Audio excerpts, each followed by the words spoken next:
Last tutorial you learned how to run and test an Android app on a virtual machine using the inbuilt emulator provided by the Android Development Studio. Right. So in this video I want to talk about what exactly happens behind the scene when you click on the run button.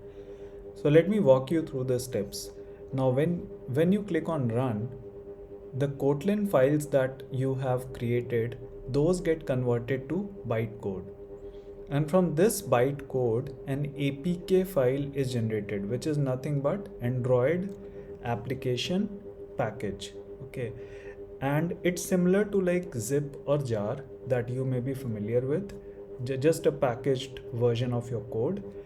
And along with your bytecode, you have libraries and resources which are also bundled in this package. This APK file can directly be run on emulator or on an Android device. So it's as simple as that.